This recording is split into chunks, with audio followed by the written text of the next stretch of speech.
Introduction. Ravi, can you please open the window? Let some fresh air come into the room. Sure, Father. Father, when the sunlight comes from the window, why are the dust particles visible? Because air is a colloid, as it carries dust particles. These dust particles scatter the light. They have large size and are visible to naked eye. These particles seem to be floating zigzag in the air. This phenomenon is also known as Tyndall effect. Okay, Father. I got the answer of my question. And I want to know more about this. Son, to know more about this, you have to explore surface chemistry. Students, today we will study more about the surface chemistry.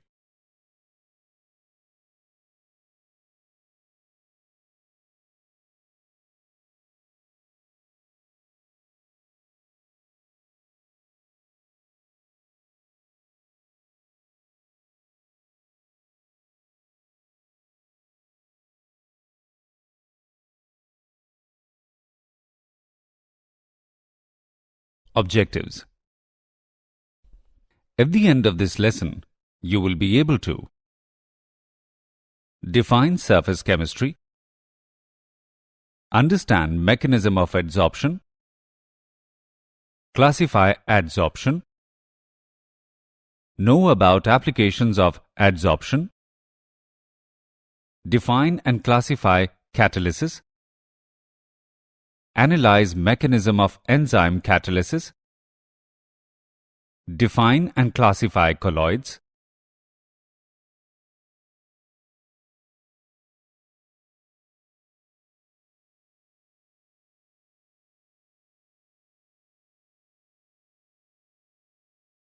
know the methods for preparation of colloids, explain properties of colloidal solution, define Tyndall effect and electrophoresis, define emulsions, know about applications of colloids.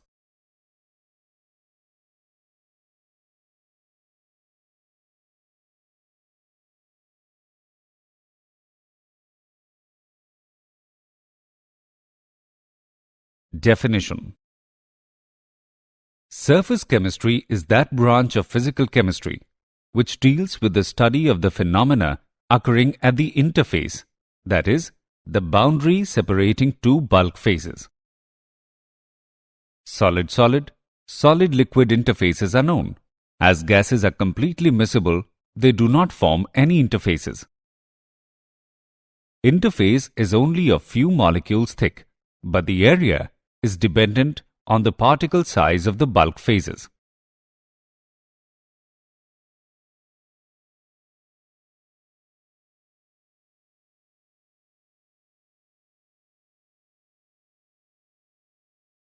Adsorption. The phenomenon of attracting and retaining the molecules of a substance on the surface, or a liquid or solid, leading to a higher concentration on the surface in comparison to the bulk, is called adsorption.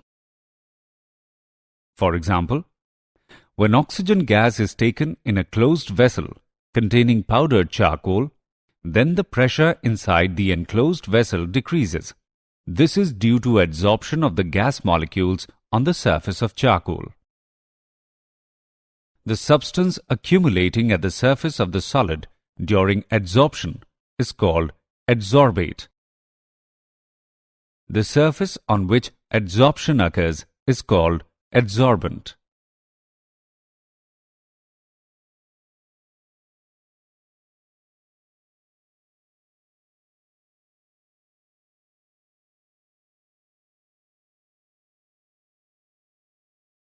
Adsorption and absorption. The phenomenon in which a substance is uniformly distributed throughout the bulk is known as absorption. It is the penetration of the substance through the surface into the bulk of the solid. For example, when a sponge is dipped in a liquid, it absorbs some molecules of liquid. Let's make some important differences between adsorption and absorption. Adsorption involves unequal distribution of the molecular species in bulk and at the surface, whereas absorption involves uniform distribution of the molecular species throughout the bulk. Adsorption is rapid in the beginning and slows down near the equilibrium, whereas absorption occurs at a uniform rate. Adsorption is a surface phenomenon, whereas absorption occurs throughout the body of material. Sorption and desorption. Sorption. Sometimes the adsorbate dissolves into adsorbent. Initially, the adsorbate appears on the surface of adsorbent and later passes into the body of adsorbent. Thus, adsorption changes into absorption. Simultaneous occurrence of absorption and adsorption is called sorption. Desorption. The process of removing an adsorbed substance from a surface on which it is adsorbed is called desorption.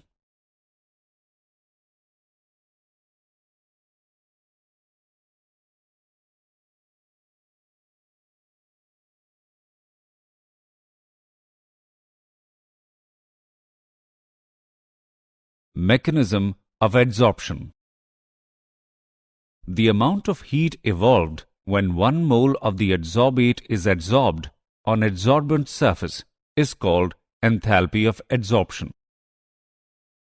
Adsorption is always an exothermic process, and enthalpy change of adsorption is always negative. When adsorbate molecules are adsorbed on the surface of an adsorbent, their freedom of movement becomes restricted and hence entropy decreases. Adsorption is spontaneous. Therefore, at constant temperature and pressure, Gibbs free energy decreases. Delta G is equal to delta H minus T delta S.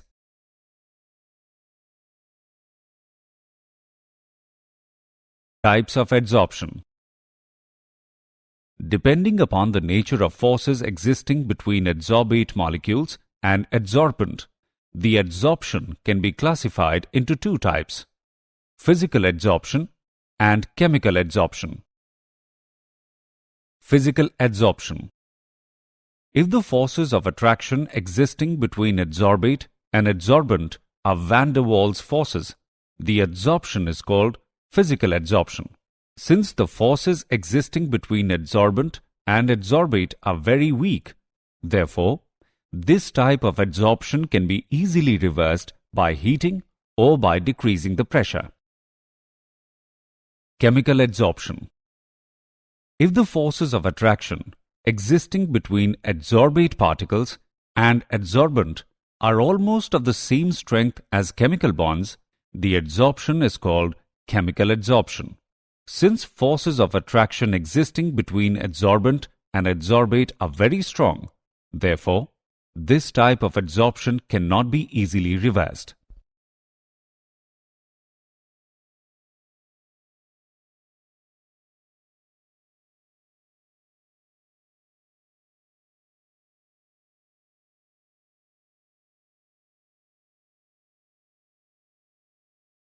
Comparison between physisorption and chemisorption.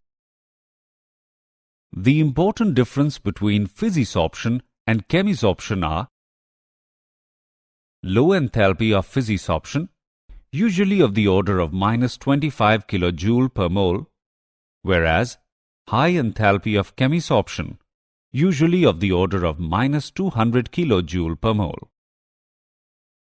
In physisorption, forces of attraction are van der Waals forces, whereas in chemisorption, forces of attraction are chemical bond forces. Physisorption usually takes place at low temperature and decreases with increasing temperature, whereas chemisorption takes place at high temperature. Physisorption is reversible, whereas chemisorption is irreversible.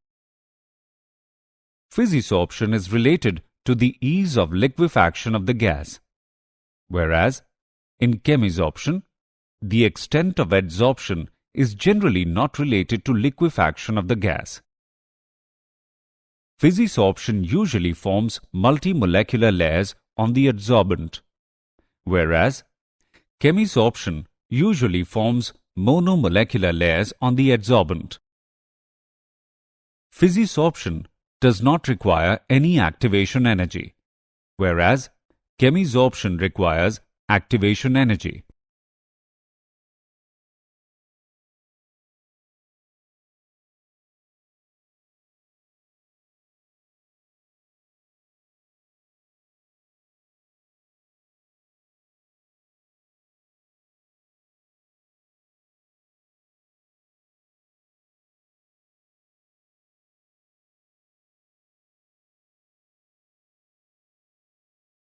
Adsorption isotherm. The variation in the amount of gas adsorbed by the adsorbent with pressure at constant temperature can be expressed by a curve termed as adsorption isotherm. At low pressure, the graph is nearly straight and sloping. Hence, the extent of adsorption x upon m is directly proportional to the pressure of the gas. This can be expressed as x upon m is directly proportional to P raised to the power 1. At high pressure, saturation of the adsorbent surface occurs, and then amount of adsorption does not depend upon the pressure of the gas. This can be expressed as x upon m is directly proportional to P raised to the power 0.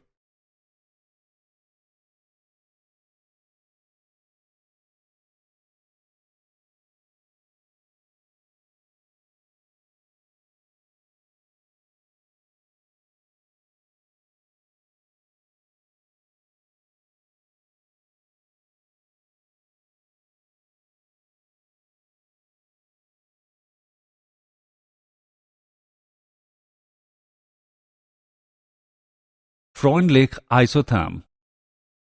In the intermediate range of pressure, x upon m will depend upon P raised to the powers between unity and 0.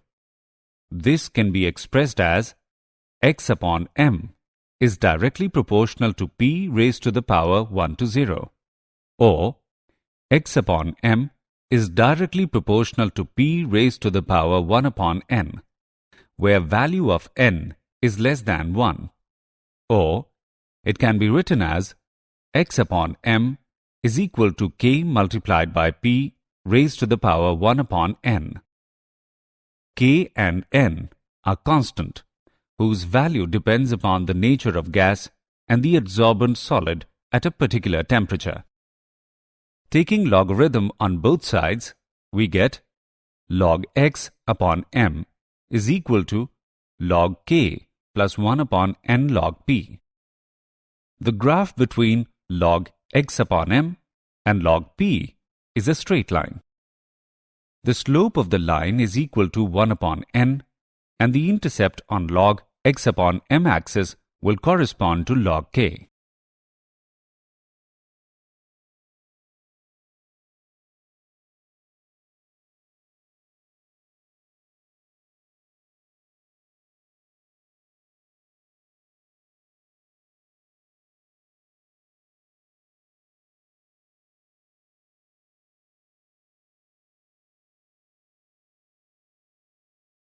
Applications of adsorption.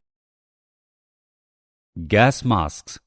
These contain activated charcoal or a mixture of adsorbents and are used for breathing in an atmosphere containing poisonous gases. Removing of coloring matter. Animal charcoal removes colors of solutions as coloring impurities are preferentially adsorbed on charcoal. For example, bone charcoal is used as decolorizer in sugar industry. Controlling humidity. Silica and alumina gels are used as adsorbent for removing moisture and controlling humidity. Adsorption indicators. Dyes like eosine and fluorescein are used as indicator in titrating bromide solution with AgNO3, precipitate of silver halide, as the property of adsorbing these dyes and thereby producing characteristic deep colors at the end point in the titration. In curing of diseases, a number of drugs kill the germs by getting adsorbed on them.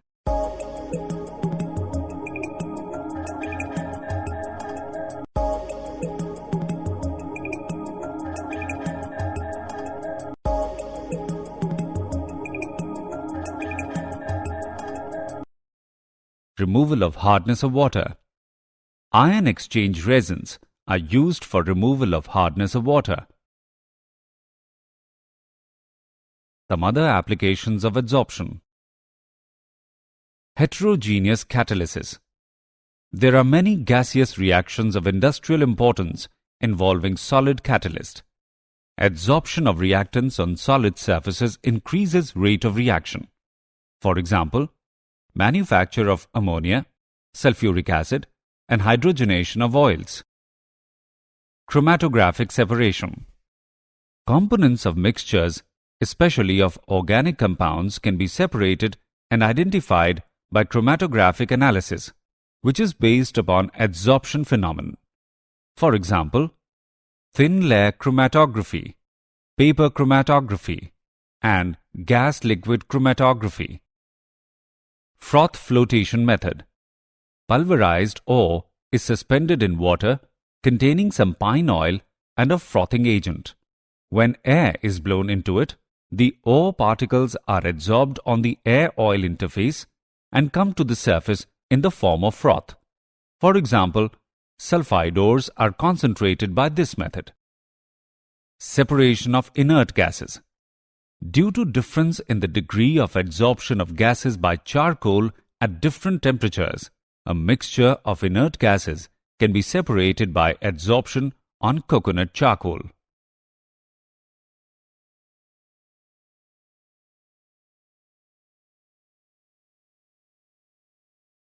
Catalysis. A catalyst is a substance which influences the speed of a chemical reaction without itself undergoing any chemical change at the end of the reaction. This phenomenon is known as catalysis. For example, when potassium chlorate is heated in the temperature range of 653 to 873 Kelvin, it slowly decomposes to give dioxygen. But if a little manganese dioxide is added, the decomposition takes place in the temperature range of 473 to 633 Kelvin, and dioxygen is released at a much faster rate. A catalyst may increase or decrease the rate of a reaction. A catalyst which increases the rate of reaction is called a positive catalyst. For example, decomposition of KClO3 in presence of MnO2. A catalyst which decreases the rate of reaction is called a negative catalyst. For example, tetraethyl lead is added to petrol to prevent knocking of the engine.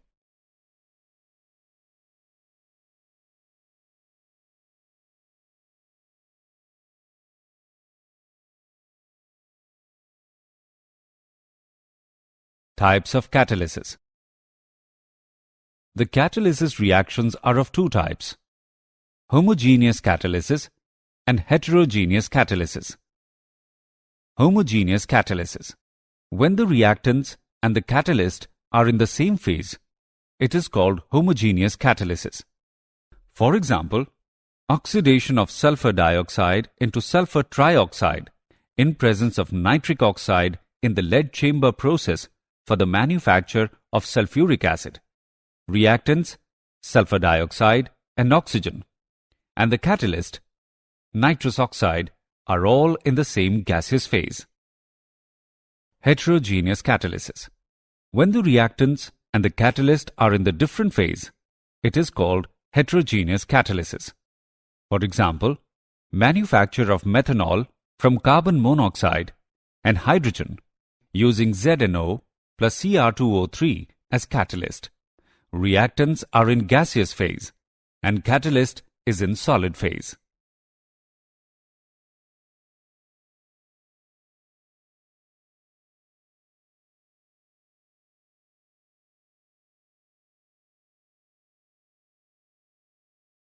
Adsorption theory of heterogeneous catalysis. In heterogeneous catalysis, the catalytic activity is localized on the surface of the solid catalyst. Heterogeneous catalysis occurs through the following steps: diffusion of reactants to the surface of the catalyst, adsorption of reactants on the surface of the solid catalyst. The adsorbed reactant molecules undergo a chemical reaction to form an intermediate called activated complex. The activated complex then breaks to form the products. The products then dissociate from the catalyst surface, known as desorption. Diffusion of product molecules away from catalyst surface.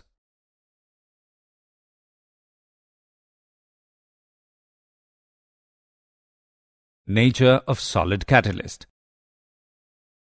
Metals, alloys of metals, metal oxides, metal sulfides, or mixture of these are generally used as solid catalyst.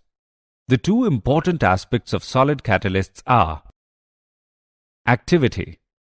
The ability of a catalyst to accelerate the rate of a chemical reaction is called activity. These catalysts accelerate the rate of reactions to a very large extent, and in some cases, the rate of reaction becomes 10 raised to the power 10 times faster in the presence of a catalyst. For example, a mixture of pure H2 and O2 does not react, but in presence of catalyst platinum, they combine to form water and the reaction takes place with explosive violence. Selectivity. It is the ability of a catalyst to direct a reaction to yield a particular product. For example, carbon monoxide and hydrogen react to give different products in presence of different catalysts.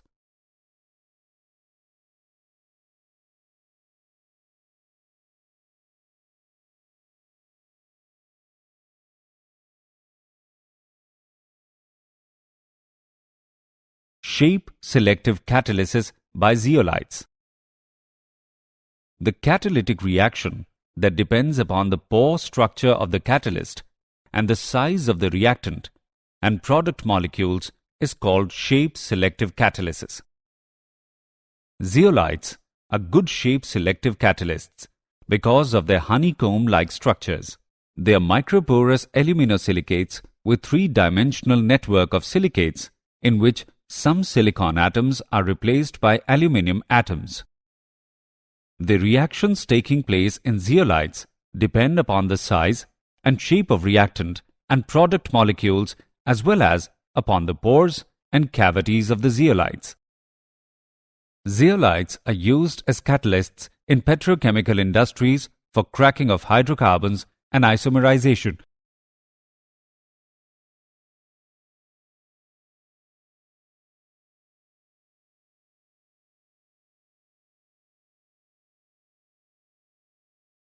Enzyme catalysis.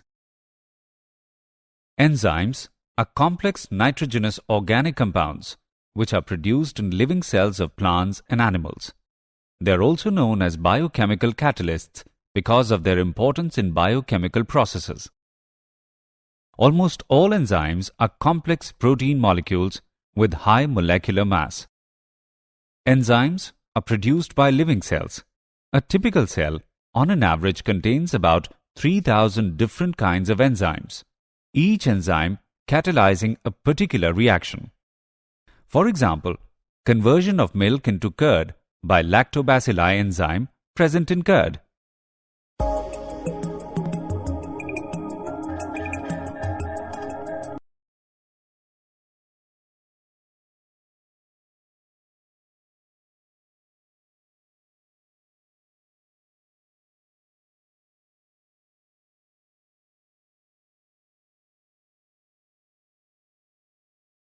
Characteristics of enzyme catalysis.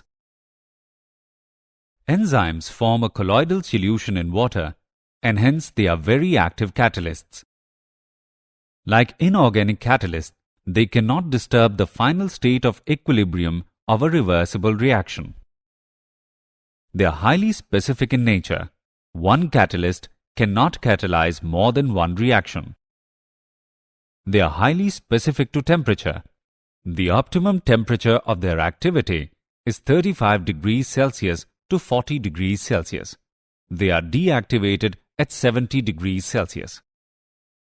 A small quantity of enzyme catalyst is sufficient for a large change. They are destroyed by ultraviolet rays. Their efficiency is decreased in presence of electrolytes.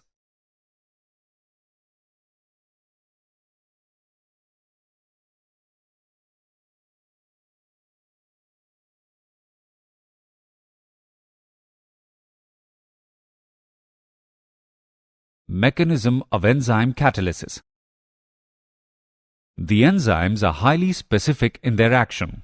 The specificity of an enzyme is due to presence of some specific sites called active sites. These active sites are associated with the presence of some functional groups which undergo some weak interactions with the substrate molecule. The shape of active site on a given enzyme is such that only a specific substrate can bind with it. This specific binding of the active site with the substrate results in the formation of enzyme-substrate complex. In this complex, the substrate molecules are held in appropriate steric orientation to facilitate the reaction. After achieving proper orientation, substrate molecules react to form the products.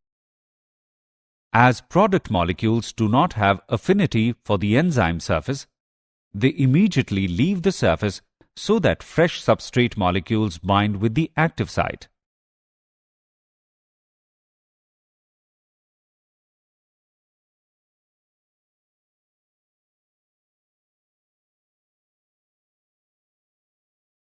Colloids.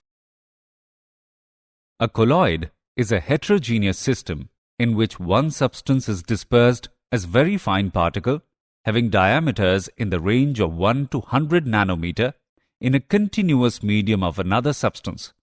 For example, milk, shaving lather, jelly, and paint. A colloidal solution is heterogeneous in nature and always consists of at least two phases, the disperse phase and the dispersion medium. Disperse phase. It is the component present in small proportion and consists of particles of colloidal dimensions. Dispersion medium. The medium in which colloidal particles are dispersed is called dispersion medium.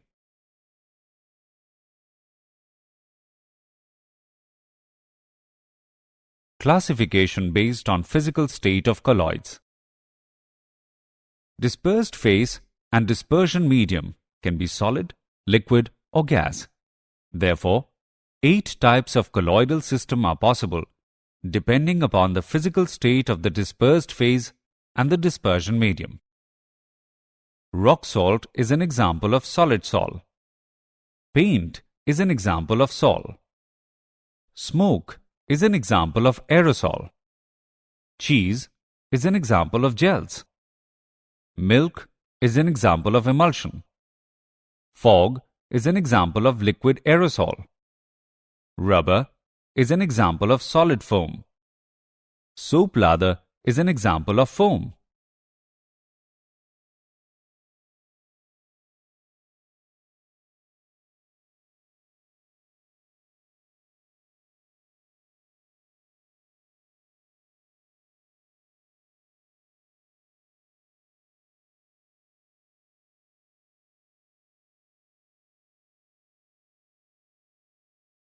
Classification based on physical state of colloids.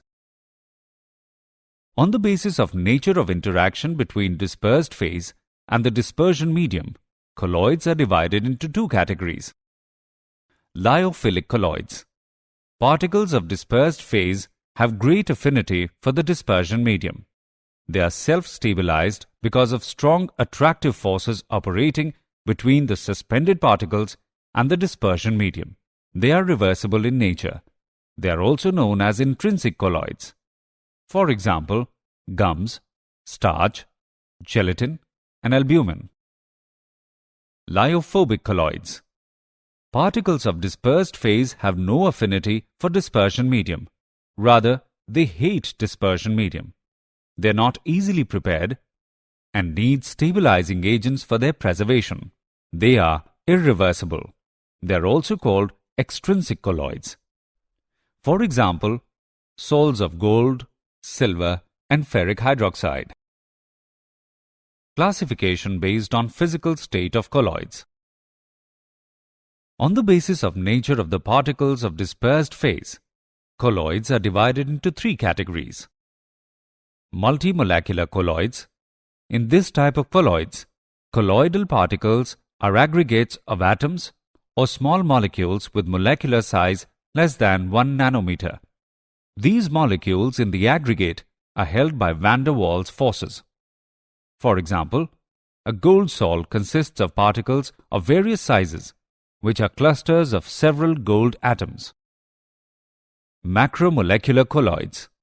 In this type of colloids, colloidal particles are themselves large molecules having colloidal dimensions. They have very high molecular masses, varying from thousands to millions. For example, proteins, cellulose, nylon, and plastic. Associated colloids. This type of colloids behave as normal, strong electrolytes at low concentration, but at higher concentration, they behave as colloidal solutions due to the formation of aggregated particles known as micelles. For example, soaps and detergents.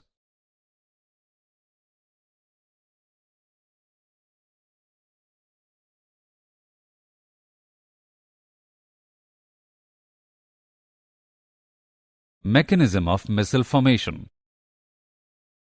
The formation of micelles takes place only above a particular concentration, called critical micelle concentration, and above a particular temperature called Kraft temperature. Micelles are formed by surfactant molecules. These molecules have lyophilic as well as lyophobic ends. For example, sodium stearate.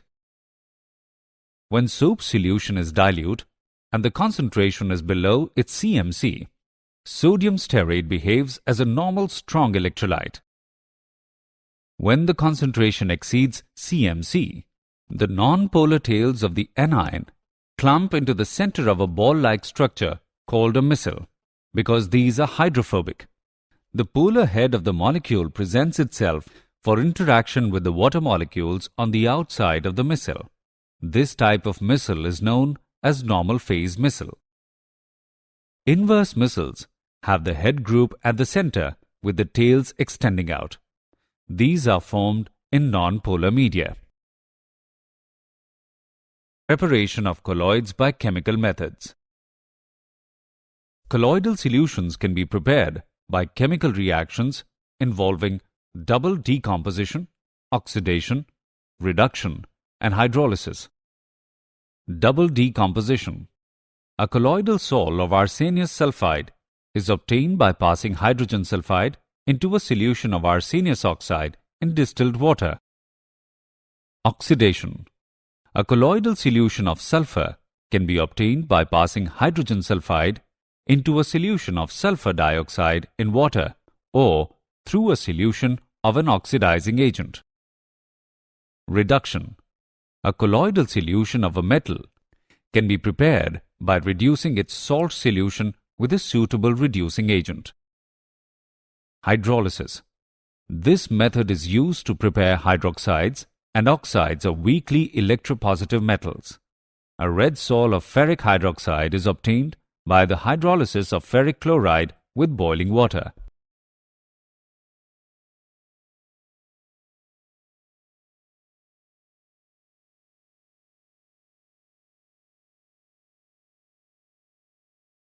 Preparation of colloids by electrical disintegration.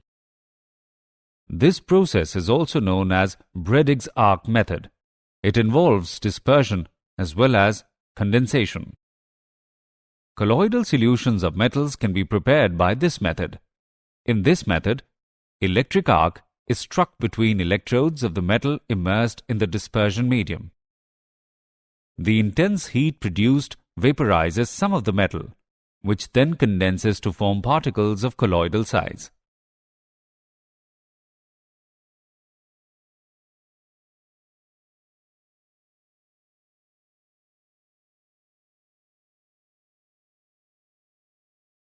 Preparation of colloids by peptization. Peptization is the process of converting a precipitate into colloidal form by shaking it with dispersion medium in the presence of small amount of electrolyte. The electrolyte used for this purpose is called peptizing agent. During peptization, the precipitate adsorbs one of the ions of the electrolyte on its surface. The adsorbed ion is generally common with those of the precipitate. This causes the development of positive or negative charge on precipitates, which ultimately break up into smaller particles having the dimensions of colloids.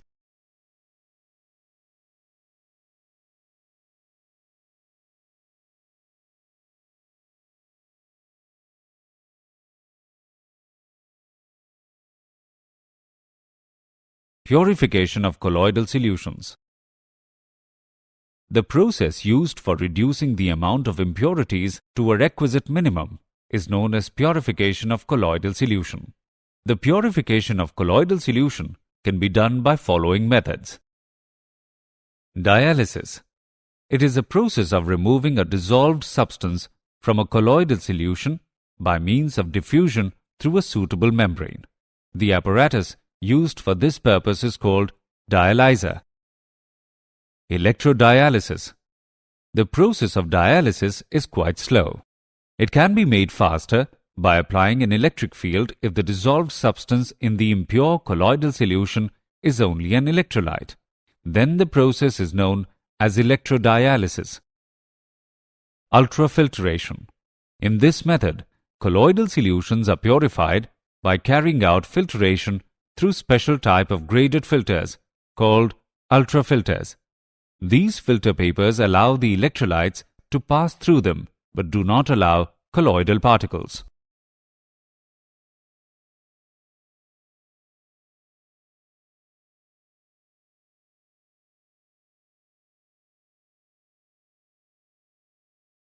Properties of colloidal solutions.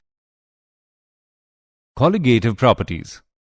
Due to high average molecular masses of colloidal particles, they give very low mole fractions in colloidal solutions.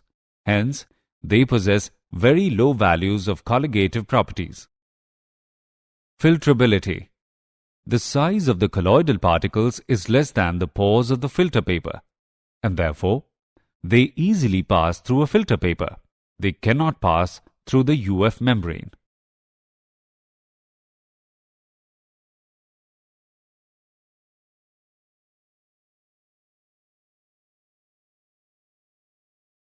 Tyndall effect.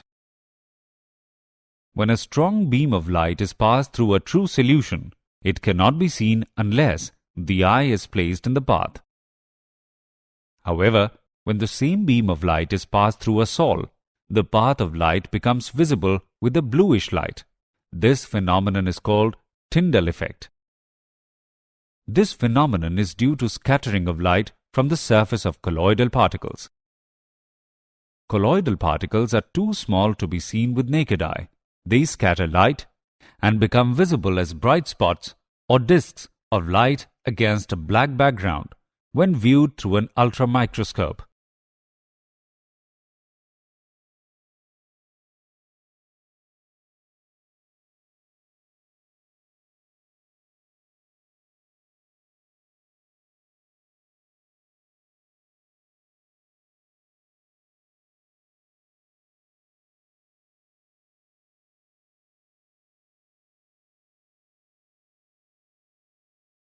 Brownian movement.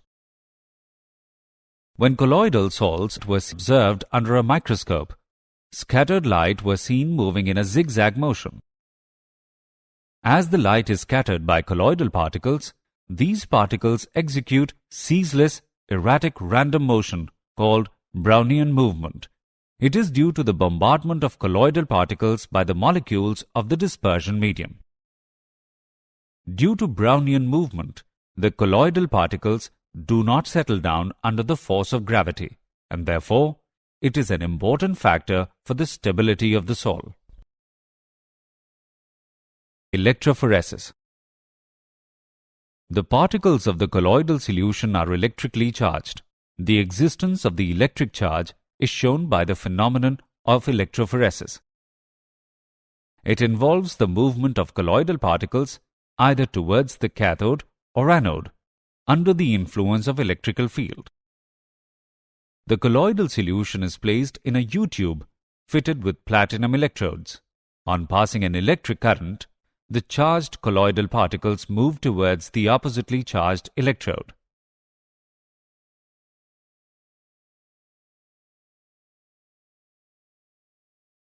Coagulation of colloidal solution. The precipitation of a colloid through induced aggregation by the addition of some suitable electrolyte is called coagulation. The coagulation of a colloidal solution by an electrolyte does not take place until the added electrolyte has certain minimum concentration in the solution.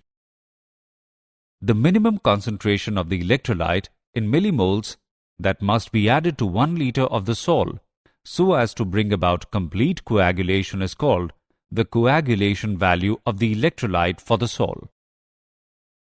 Different electrolytes have different coagulation values. Smaller the coagulation value of the electrolyte, larger is its coagulating power. Emulsions. An emulsion is a colloidal dispersion in which both dispersed phase and the dispersion medium are liquid. In an emulsion, fine droplets of one liquid are dispersed in a continuous medium of another liquid. Emulsions are of two types: oil in water and water in oil. Oil in water. In these emulsions, some droplets of oil are dispersed in water. For example, milk is oil in water type of emulsion, in which liquid fat is the dispersed phase and water is the dispersion medium. Water in oil. In these emulsions, water is the dispersed phase and oil is the dispersion medium. Stiff greases are emulsions of water in oil type, in which water is dispersed in lubricating oil.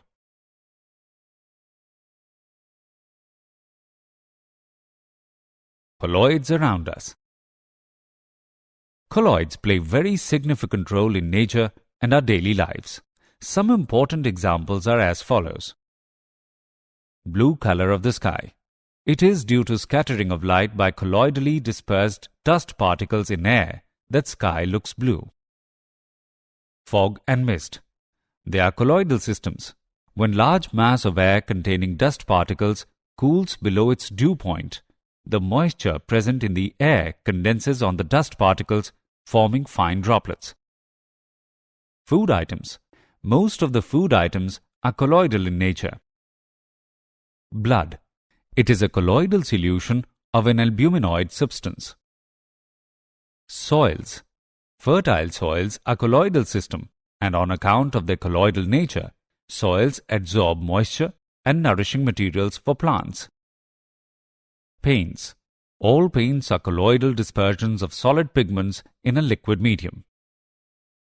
Medicines. Many medicines are colloidal in nature. The medicines in colloidal form are easily absorbed by body tissues and are more effective. Digestion of fats. The digestion of fats is aided by emulsification.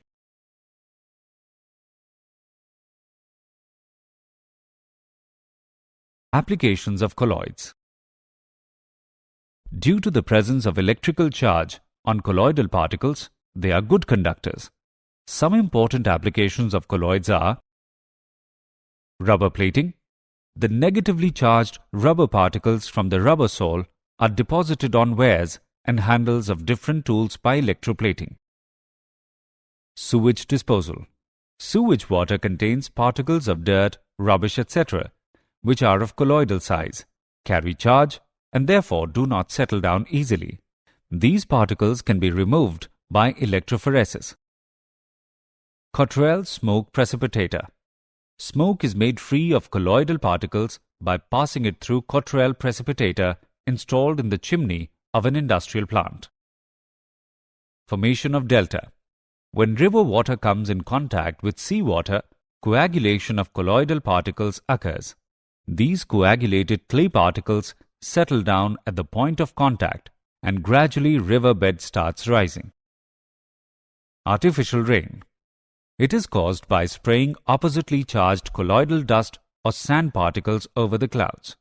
The colloidal water particles of the clouds get neutralized and coagulate to bigger water drops which cause artificial rain.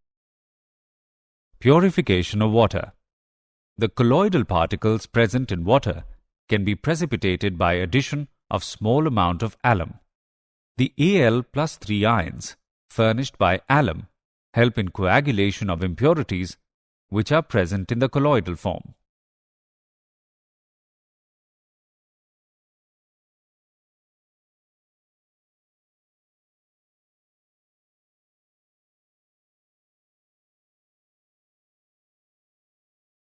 Did you know? Bone black and charcoal are used in industry to remove colors from solutions since they absorb many coloring materials. Sometimes, the smoke emitted by motorcycles seems to be blue in color, is an example of Tyndall effect. The enzyme tyalin, found in human saliva, accelerates the reaction so that starches can be digested.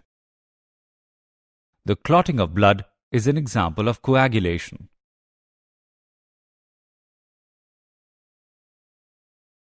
Summary.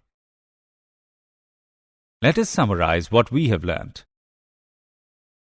Surface chemistry is that branch of physical chemistry which deals with the study of the phenomena occurring at the interface. The phenomenon of attracting and retaining the molecules of a substance on the surface, leading to a higher concentration on the surface in comparison to the bulk, is called adsorption. A catalyst is a substance which influences the speed of a chemical reaction without itself undergoing any chemical change at the end of the reaction. The enzymes are highly specific in their action. The specificity of an enzyme is due to presence of some specific sites called active sites.